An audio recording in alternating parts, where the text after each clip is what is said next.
So good morning. Good morning. Great. Well done, Sasha. Thank you for that. I am thrilled to be up on stage this year. So I have seen so many cool stuff during the last couple of years at this conference. And I'm completely fired up to be here. So guys, I want to ask you, are you inspired yet? Yes.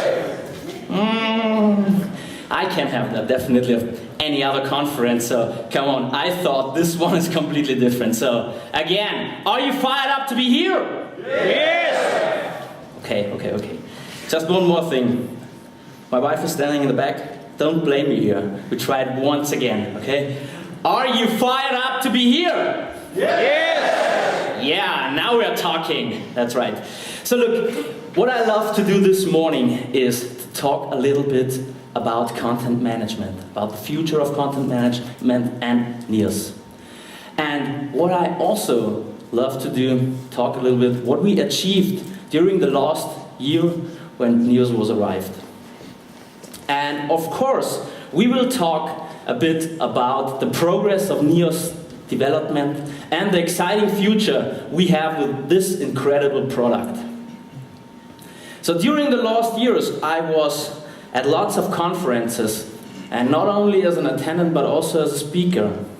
And what I saw was that we can see an inflection point at content management right now. And I believe Rasmus and Daniel will also talk a bit about these topics later on today.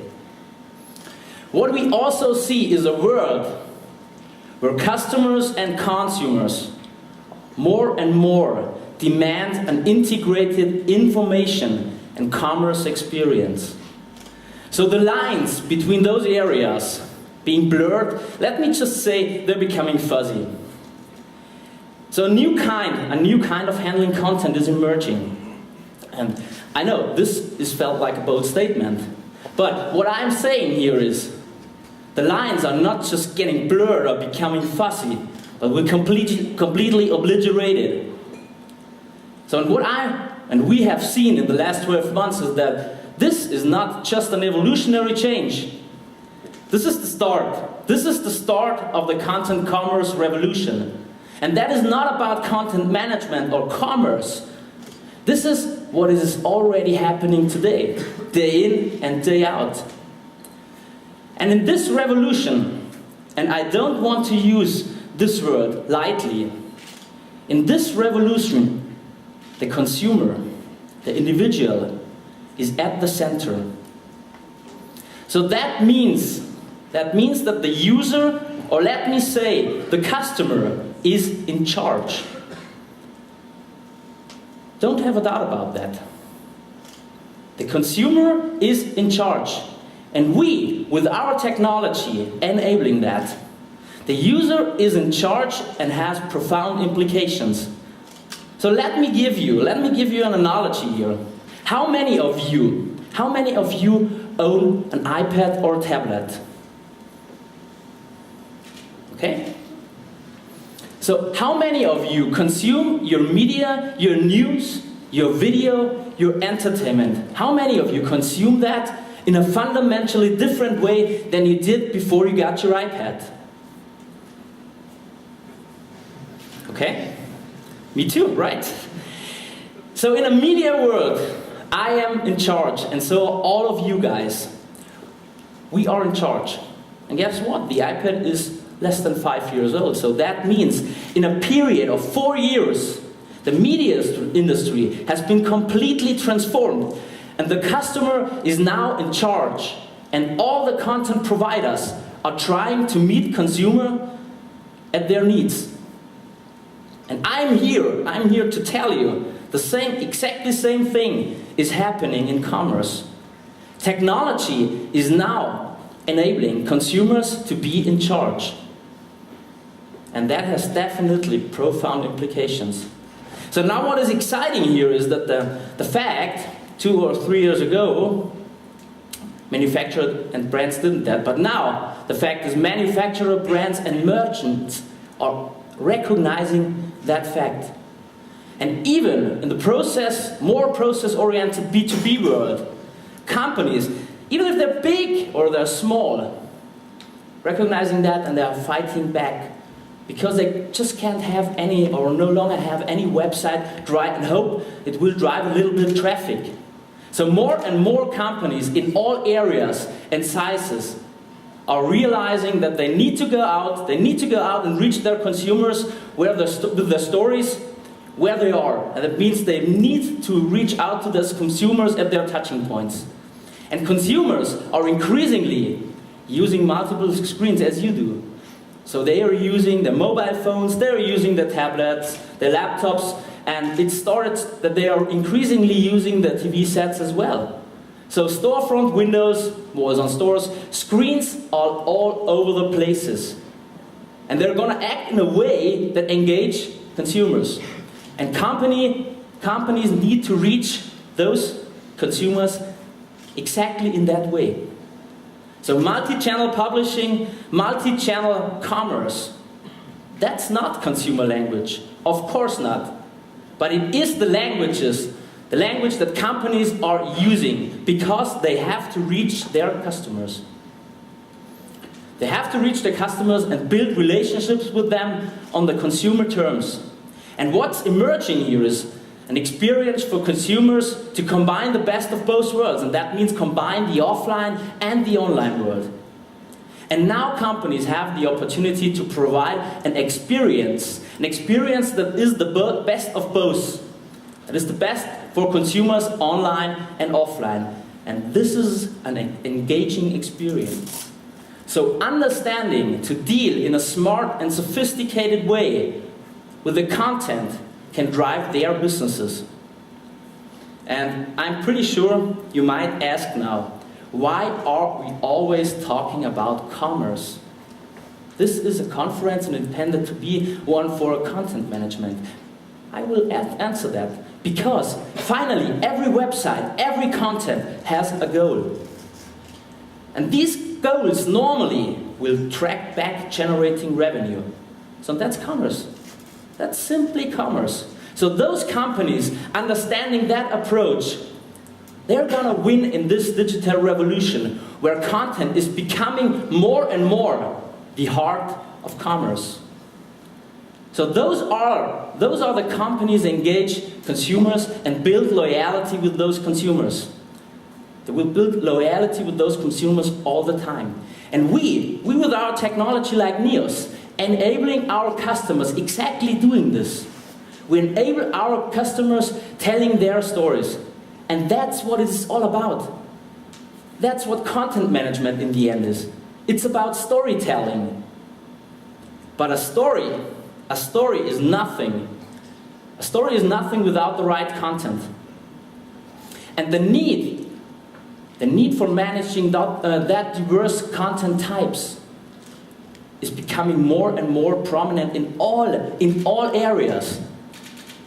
I know there is nothing new under the sun, especially not the demand of human beings telling and listening to stories. However, just look at some facts.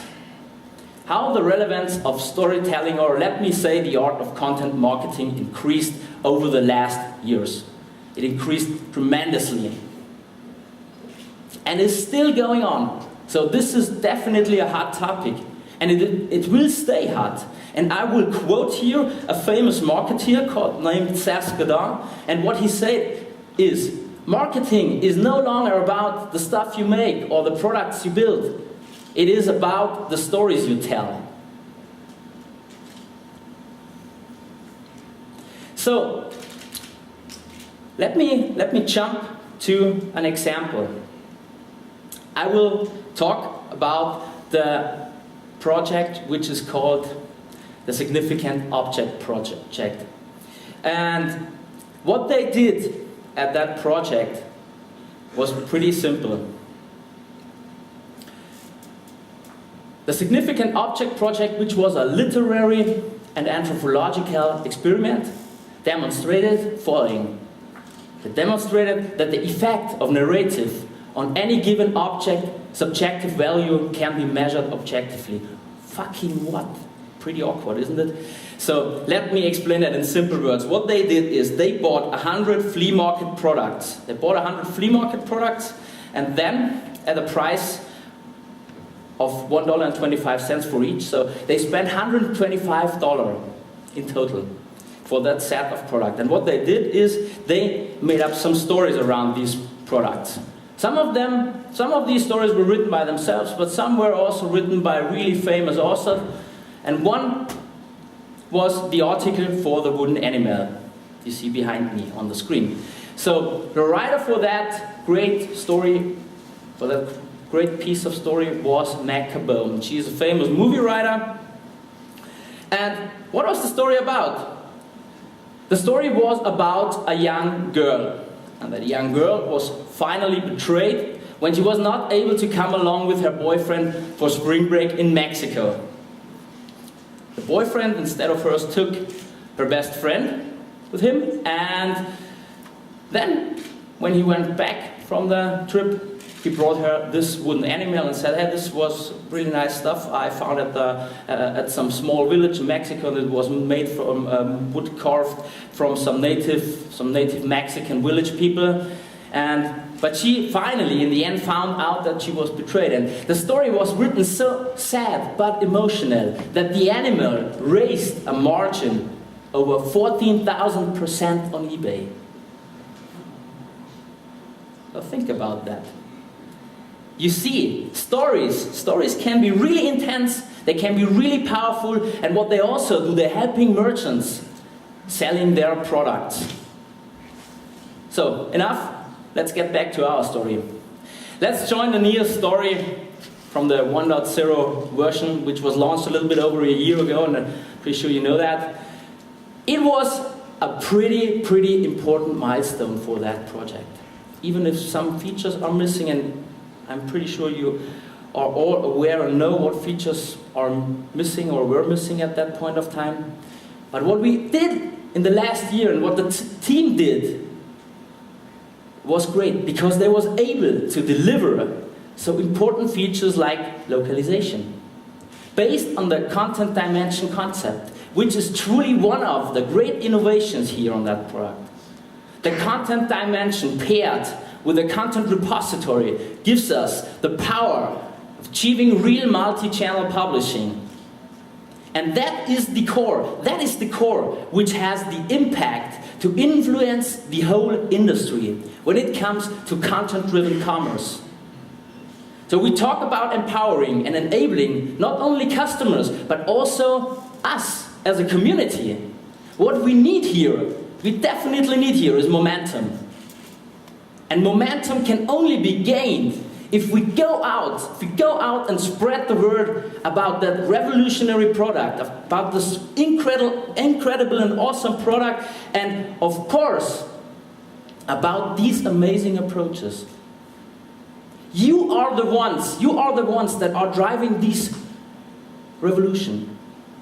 The difference is whether the revolution will happen and our customers and we succeed in winning it, or don't. So it's gonna be us. It's gonna be you. So what I want to do, I want to invite you to spread the word by telling this story and join that revolutionary movement. Thank you.